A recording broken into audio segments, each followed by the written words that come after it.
Portuguese নাবিক Vasco da Gama সন্ধানে বেরিয়েছেন স্পাইস আইল্যান্ড, যেটা কিনা ইন্দোনেশিয়ায় অবস্থিত।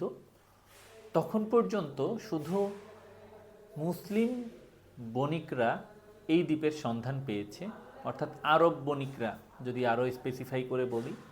কিন্তু তখন পর্যন্ত ইউরোপিয়ানরা এবং অন্যান্য অঞ্চলের নাবিকরা এই দ্বীপের সন্ধান পায়নি।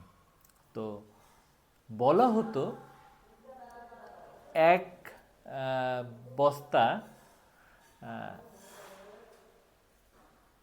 এই যে জয়ফল দিয়ে লন্ডনে একটা বাড়ি কেনা যেত। তো এই যে প্রচলন কিংবা এইটার এত বেশি দাম, এইটার কারণে কিন্তু সবাই জয়ফল খুঁজতে হন্যে হয়ে ওঠে। তো পর্তুগিজ নাবিক কিংবা পর্তুগিজ ডাকাত ভাস্কো দা গামা ডাকাতি করার উদ্দেশ্যেই আমাদের উপমহাদেশে ভুল করে নোঙর করেন। তিনি কেরালার কাছে কোনো একটা জায়গায় এসে শুনতে পান গোল গোল একরকমের তীক্ষ্ণ ঝাঝালো কোনো একটা মশলা কেরালাতে পাওয়া যায়। উনি তো আনন্দে আত্মহারা হয়ে গেলেন। অত্যন্ত আনন্দিত হয়ে তিনি মনে করলেন, যেহেতু আমি জয়ফলের খোঁজে এসেছি, কালো এবং সুগন্ধ যুক্ত, তাহলে এটা হয়তো জয়ফলই হবে।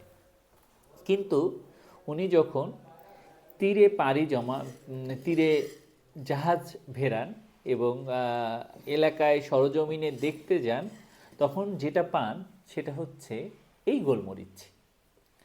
তখন পর্যন্ত আরেকটা তথ্য দিয়ে রাখি, তখন পর্যন্ত কিন্তু ইউরোপিয়ানরা গোলমরিচ খায়নি কিংবা খেত না।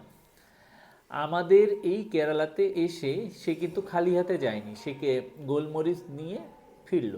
এই গোলমরিচ নিয়ে ফেরার পরেই কিন্তু এটা ইউরোপে প্রচণ্ড জনপ্রিয়তা পেল এবং এত বেশি জনপ্রিয় হলো আজ পর্যন্ত ইউরোপিয়ানদের বেশিরভাগ মেনুতে এই গোলমরিচের ব্যবহার রয়েছে। শুধু গোলমরিচের ব্যবহার গোলমরিচে মশলা হিসেবে সীমাবদ্ধ নয়, এটাই রয়েছে নানা রকমের স্বাস্থ্যকর উপকারিতা।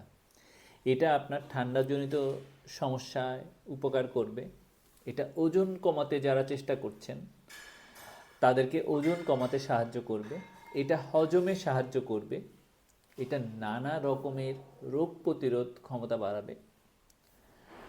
গোলমরিচে রয়েছে অ্যান্টিঅক্সিডেন্ট, যেটা কিনা আপনার শরীরকে সুস্থ রাখার জন্য একটা মূল উপাদান।